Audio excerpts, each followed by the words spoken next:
I'm willing to bet launching a low-ticket funnel didn't go how they said it would.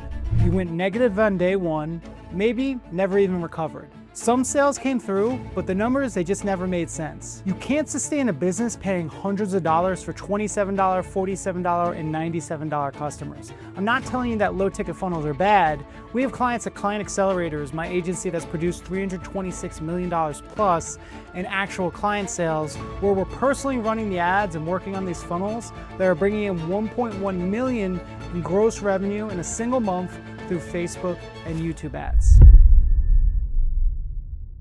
They are the gold mine everyone says they are, and I want them to work for you too. But the number one mistake is that you never mapped the math before you spent a single dollar. You launched a funnel with no idea what your cost per acquisition needed to be, what your AOV needed to hit, or what your back end had to close at just to break even. And because the math was never mapped out, you had no way to diagnose what was actually broken when the numbers didn't work. In this video, I'm going to show you exactly how to map that math, build the system that feeds it, and fix the 3 constraints that break it. Now let me show you exactly what mapping the math actually looks like, because once you see this, you'll understand why nothing else in your funnel matters until this is locked in. The math on low ticket kills most people before they even ever get started. And the frustrating part is nobody tells you this up front. If your front end offer is $27 and it costs you $75 to $100 to acquire a customer through paid ads, you are negative $50 to $70 on every single sale before you've even made a single dollar of profit.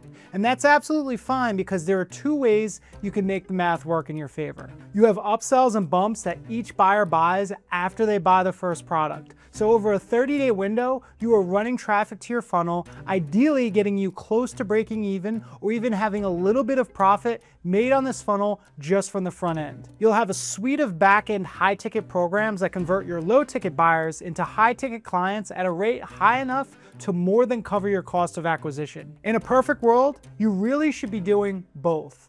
But most people running low ticket offers either don't have enough upsells, or their upsells have a very low take rate from dropping the ball on how they're sold, or just picking the wrong products for the upsells entirely. And then with the back end, most people don't have that at all. Or they have something that looks like a back end, but converts so poorly it barely moves the numbers. Or they have a back end offer, but no real system to actually get buyers onto a call in the first place. Without either, the entire model bleeds money. Most people quit within 60 to 90 days and call it a broken model. What they really should be doing is looking at what happens to the customers they acquire through the funnel over the next 30, 60, and 90 days. Because that's where the real money is. Now, before a single dollar goes to traffic, you need to know what your funnel economics have to look like for this to actually work. Most people skip this step entirely and then spend months trying to figure out why the numbers don't add up. The numbers don't add up because the math was never mapped out in the first place. The way you do this is you start with the end. Figure out your ROAS goal and your profitability target first. Then reverse engineer every metric you need to hit throughout the funnel to get there.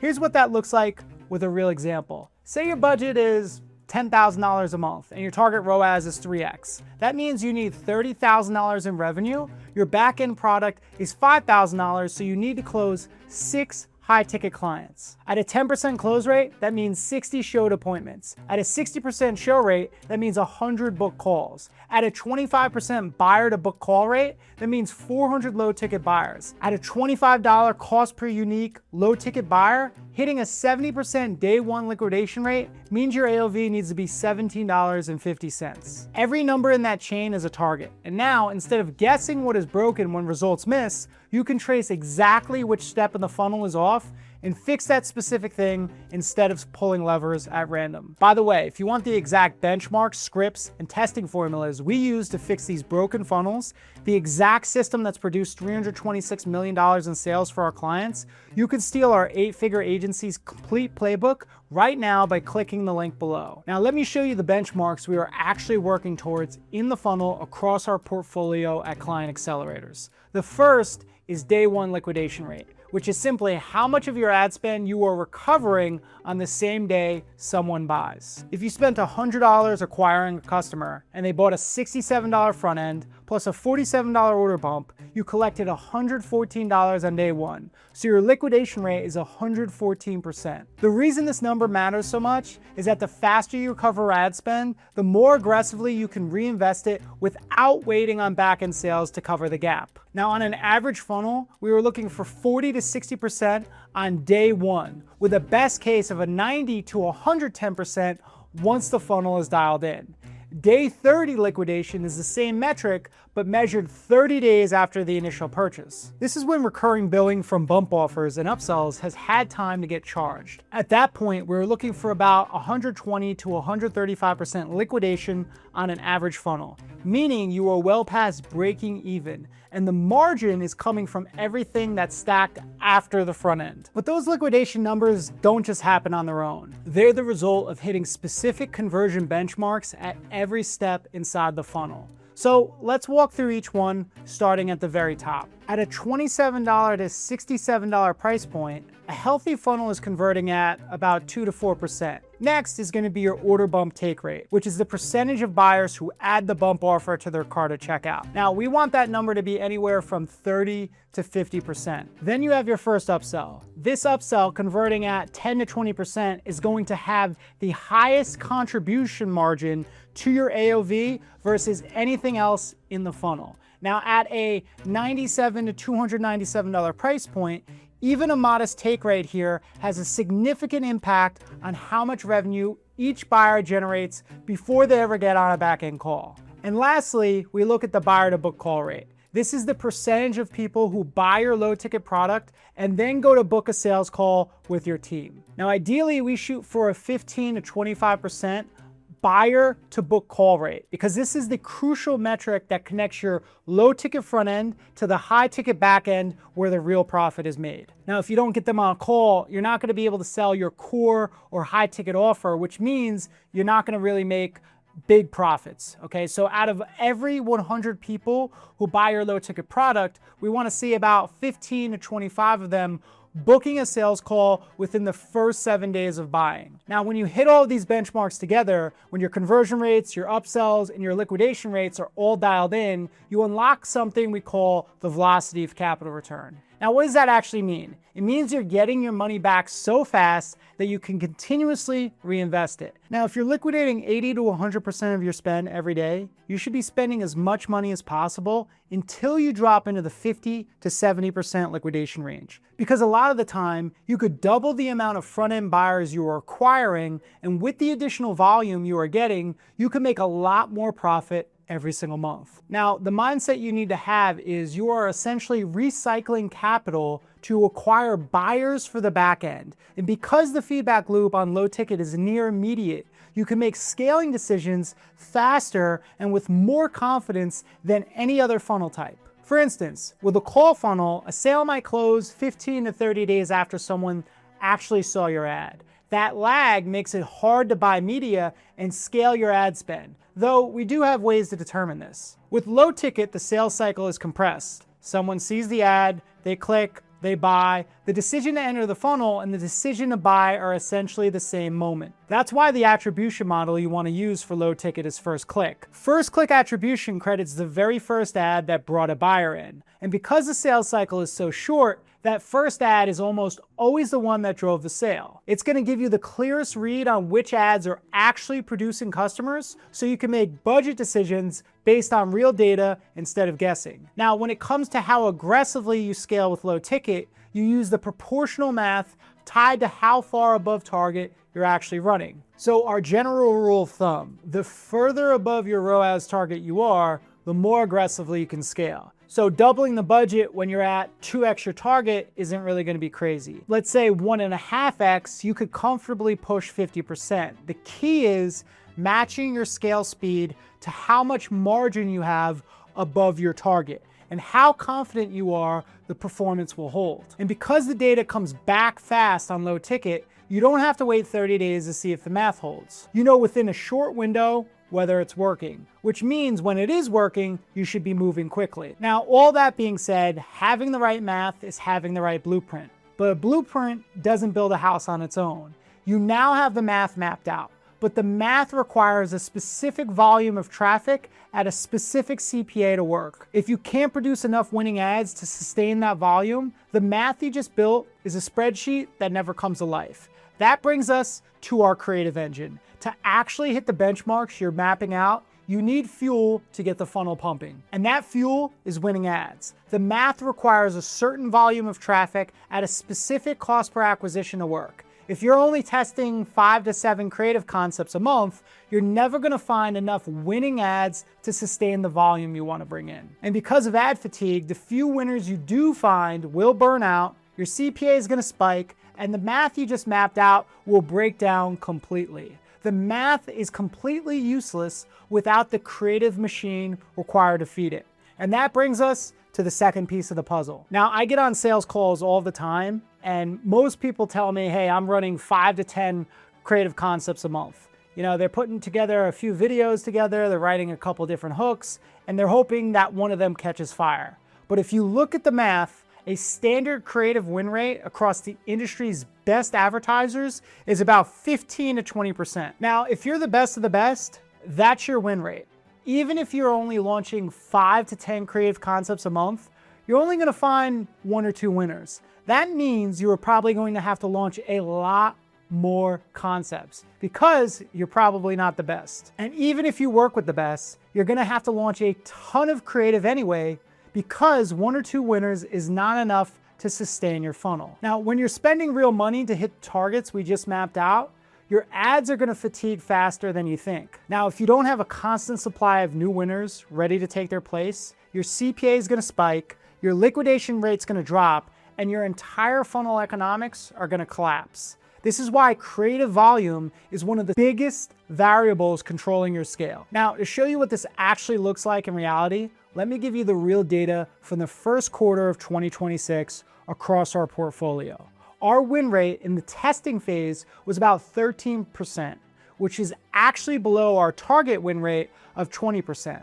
But unfortunately, with Meta's new attribution model rolling out, their outages, it dropped our win rate by 37% compared to quarter 4 of last year. Now, finding a winner in testing is only half the battle. When we push budget to scale those winners, our win rate at scale was 16%, meaning out of all the ads that won in testing, only 16% of them actually maintained their target CPA when we spent 10 times the budget on them. Now, that 16% number is critical because if only 16% of your testing winners actually hold up when you push real money behind them, it means you can't just throw spaghetti at the wall and hope. You need a precise way to know exactly how many winning ads you need and how many concepts you have to produce to find them. That's where a forecasting engine comes in. This is what maps out the exact creative volume you need in order to hit your revenue targets. Now, the math on this is incredibly simple, but almost nobody does it. It all revolves around one core metric: your average lifetime spend per winner. Now, what is that? It's exactly what it sounds like. It is the average amount of money a single winning ad can profitably spend before ad fatigue sets in and the cost per acquisition spikes. Now, every ad burns out eventually. You need to know how much ad spend a single winning ad can historically handle before it dies. Once you know that number, you take your total monthly ad spend goal and you divide it by the average lifetime spend per winner. That's gonna tell you exactly how many true scale winners you need to find this month. So let's look at a hypothetical example of what that actually means for your business. Let's say your goal is to profitably spend $300,000 this month. If your historical data shows that an average winning ad could spend about $72,000 before it burns out, the math is simple. You're gonna take your $300,000 in ad spend, divide it by $72,000, which gives you roughly 4.2 winners, which means you need at least 5 true winners at scale this month to hit your goal. But how do you actually find those 5 winners? Well, this is where your win rates come in. If your win rate at scale is 16%, that means only 16% of the ads that look promising in testing will actually hold performance when you increase spend. So to get 5 scale winners, you need to find about 32 testing winners. But it doesn't stop there. Your win rate in the testing phase, let's say, is only 13%, meaning just 13% of brand new concepts you launch will even make it past the first round. So to find those 32 testing winners, you need to produce and test roughly 247 creative concepts this month. Now keep in mind, marketing isn't always that linear, and sometimes you could have an ad that you could spend 80% of your budget on and still maintain your cost per acquisition. But ideally, you want to ensure you have enough creative ready to go to hit your targets. If you're only testing 10 creative concepts a month, the math guarantees you're gonna fall short. And that's the shift. You have to stop treating creative like guesswork and start treating it like a capital allocation decision. Because once you understand the math, it becomes very clear. It's not about making better guesses. It's about producing enough volume to statistically guarantee winners. And because you need to test that many concepts, you have to stop treating creative like a guessing game and start treating it as a capital allocation decision. Now, here's why that 247 number should actually scare you. When you factor in pre-production, scripting, filming, editing, post-production, and the actual testing spent on the ad platform, a single concept costs anywhere from $900 to $1,650 to truly test. At 247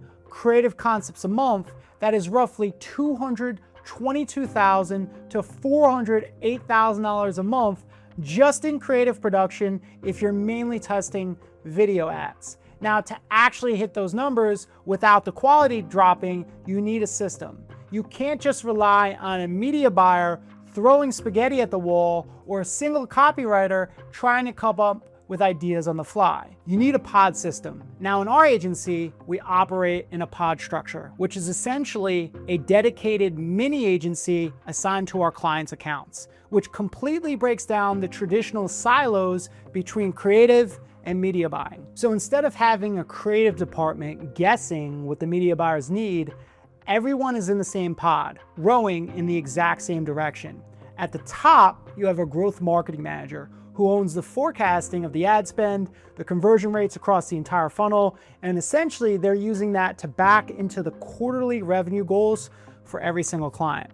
Now, the GMM is essentially the owner of the pod. They make all of the strategic decisions around hiring, firing, managing, and they own the overall performance of this mini agency. Below them, you're gonna have a creative strategist, a copywriter, project manager, some video editors, and your media buyers. Now, what makes this powerful is that every single role is managed by strict quantitative outcomes instead of tasks and duties. At our agency, creative strategy is split into 2 levels. You have a senior creative strategist and junior creative strategist. They both need to maintain a 20% win rate on the concepts they produce. That means 20% of every concept they produce has to hit or stay below your target CPA after it goes live. Second, we want 50% of the concepts that win in testing, we want them to go on to hold performance at scale. So it's not enough to find a concept that works on a small budget. It has to survive when real spend is put behind it. Thirdly, we want 95% of all projected concepts for the month. They have to be ideated, scripted, edited, and launched at the target cost per concept. That last one is a production accountability metric. If your team projected 100 concepts this month and only launched 70, that's a failure regardless of how good the 70 were. Because remember, you need the volume of creative you're projecting for a reason. Those 3 outcomes are how you hold a creative strategist accountable in a way that actually ties the revenue. Next is the copywriter. The copywriter is held to 3 outcomes as well. They have to produce a minimum of 20 high-quality scripts per week. That number exists because creative volume is the fuel. If the copywriter isn't producing enough scripts, the whole downstream machine slows down. The video editors have nothing to edit, the media buyers have nothing to test, and your forecasted concept volume falls short before anything ever goes live. Second, the revision rate has to stay below 10%. Revisions create lag. Every time a script goes back for changes, it adds days to the cycle time. And cycle time is what determines how fast an idea goes from your ideation session to a live ad in the market. Keeping revisions low means scripts are being written right the first time and the pipeline keeps moving. Third, they're held to a 20% win rate on the scripts that they write. That accountability exists because the copywriter isn't just executing. They're responsible for the quality of what they produce. The creative strategist sets the concept and the angle, but the copywriter is the one who turns that into a script a viewer actually watches and responds to. So a 20% win rate means 1 in 5 scripts they write ends up as a profitable ad. That's the standard. Now the video editor is held to producing 3 edited concepts a day with a 95% first draft approval rate. Editing video takes tremendous amounts of time, energy, and effort. So you want their first draft approval rate to be 95% of the way there to being ready to go live. Now, this is all held together by our client success ops manager, who fully owns all of our creative operational output metrics. So you can easily hit 100% plus of our forecasted creative production targets on a monthly basis. So they're held strictly accountable to maintaining a 95% on-time creative delivery rate across the entire department and maintaining a 90% resource utilization rate so that every copywriter and editor is operating at peak efficiency without bottlenecks. So what that means in practice is this person is responsible for making sure your creative production never stops moving. A 95% on-time delivery rate means that 95 out of 100 concepts that were scheduled to launch that month actually launched on time inside the testing budget. The resource utilization rate is the measure of whether your team is operating at its highest capacity. The copywriters are writing, editors are editing, and no one is waiting on a bottleneck that isn't getting fixed. If your utilization drops, it means someone on your team is sitting idle while the concepts fall behind.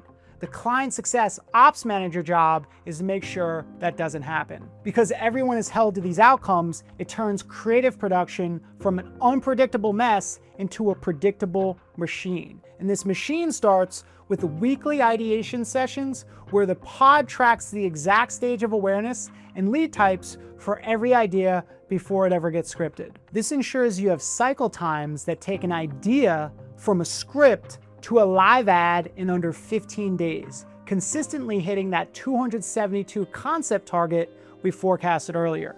Now, when you build this machine, you're also going to see exactly what formats actually work at scale. One of the highest performing formats we found across our portfolio is user-generated content. The reason it works is that it doesn't look like an ad. It looks like a real person talking about something they tried. No studio production, no polished graphics, no brand logo in the corner. Just someone on camera speaking naturally, and because of that, it doesn't trigger the mental filter most people put up the moment they recognize they're watching an advertisement. So let me show you what that actually looks like in practice at scale. So we recently ran a batch of UGC concepts using 10 different creators, producing 49 concepts at a cost of $192 per video concept. So almost $200 for a UGC concept might sound expensive, but that batch produced 11 winners and reduced the overall CPA by nearly 24%. And slashing cost per acquisition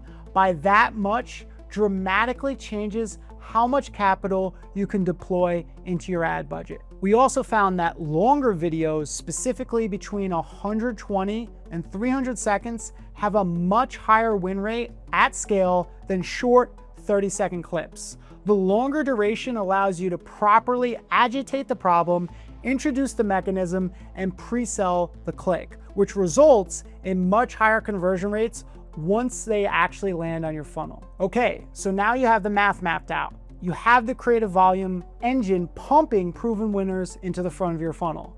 But what happens when a winning ad sends high quality traffic to your page and the numbers still do not hit the benchmarks we covered earlier? What happens when your CPA is still too high, or your AOV is too low, or nobody is booking a call on the back end?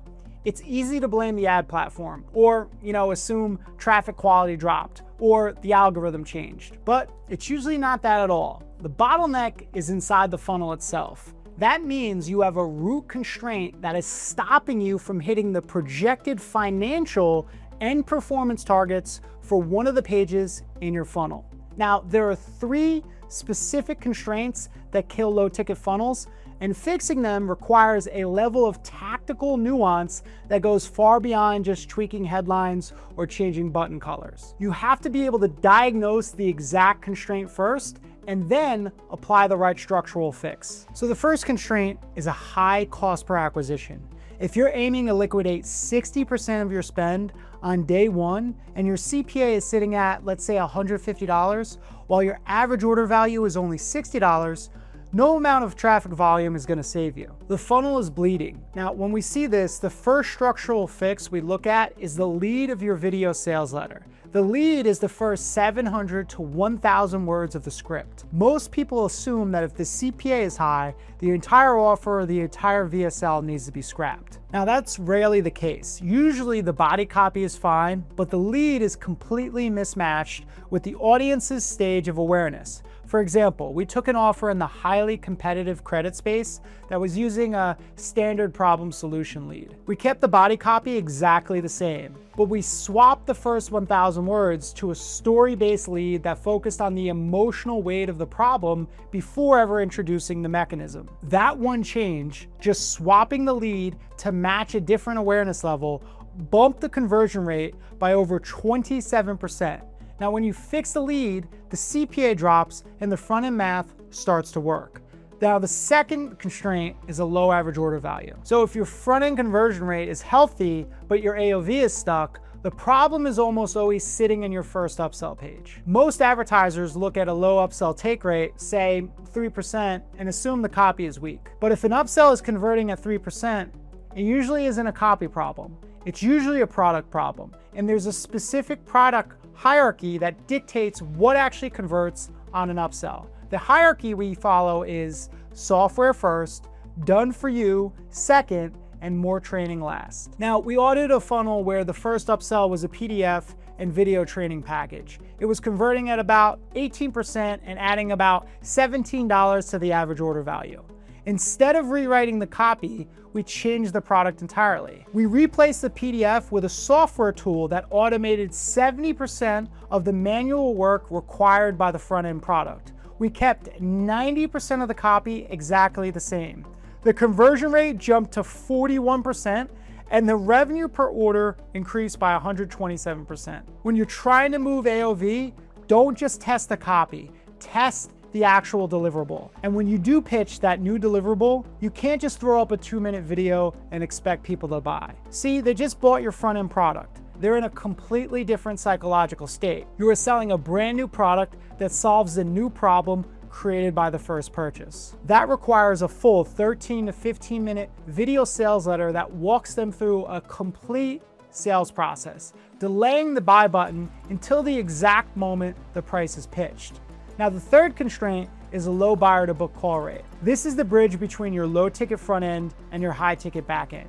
If you are acquiring hundreds of buyers, but only 5% of them are booking a call, the entire model falls apart because the back end is what actually drives the profit. The mistake most people make here is treating the book call like an afterthought. They send one automated email with a calendar link and they hope the buyer takes the initiative. But a buyer's engagement is at its absolute peak in the first 48 hours after purchase. If you want to push that booking rate to the 20 or 25% target, you have to aggressively compress your follow-up in that window. So for us, we deploy AI setters to send 7 to 10 highly targeted emails and texts in those first 7 days, hitting different angles and objections.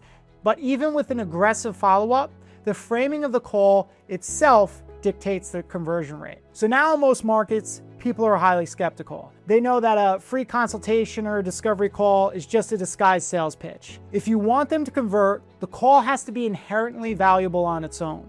The fix isn't just changing what you call the booking. It's building a complete pre-sale experience around the call that gives the prospect a reason to show up because they actually want what's being offered, not because they got talked into it. So we worked with a client in the first responder niche where we went into the thank you page after booking and rebuilt the entire VSL from the ground up. The goal was to shift the prospect from buyer mode into a different mental state entirely. One where booking the call felt like a natural next step towards something valuable, not a response to a pitch. We rewrote the messaging, changed the framing of what the call actually delivers, and made the offer of the call something the prospect could evaluate as inherently worth their time. In that specific offer, the call became a free mail planning session, which meant the prospect had a tangible, specific deliverable they were showing up to receive. Now that changes everything about how the call starts, how engaged the prospect is, and ultimately what the show rate and close rate look like on the back end. And finally, when those calls do get booked, don't immediately hand them off to a closer. In month one of a new low ticket funnel, the founder or the best closer on the team must take the sales calls. Ideally, the founder is the one that needs to validate the sales qualified lead rate first and make sure the quality is actually there. Then they validate the close rate as well. Ideally, you are seeing 40 to 50% of these book calls are SQLs who are objectively qualified and can make a buying decision on that call. From there, you're looking to close at least 20% plus of your showed calls. When you start closing 20% of your own calls, you're gonna have the validation that the calls are good, and you can hire and train a new sales rep to ramp them to KPI. Now, if you just throw a sales rep in there without setting a baseline close rate, you're never gonna know if it was the leads that sucked or just the sales rep wasn't any good. So you just saw the exact system we use to scale low ticket funnels through paid ads. Map the math first, build the creative machine to feed it, then diagnose and fix the 3 constraints that break it. This is the same process that has generated over $326 million in actual sales for our clients over the last 7 years. But knowing the system and implementing it are 2 very different things. If you're running ads right now and struggling to hit consistent results, feeling capped in your spend, or you just watch this video and realize you have no idea which constraint is actually costing you the most money, here's what I want you to do. Click the link below and book a call with my team. On that call, we will run your funnel through the same diagnostic I just walked you through. We're gonna look at your day 1 liquidation, your creative velocity rate, your CPA relative to your AOV, your upsell take rate, and your buyer to book call rate. We will tell you exactly which constraint is holding you back and what the fix looks like. And if we do not think we're the right fit to help you, we'll tell you that too. Click the link below and book a call now.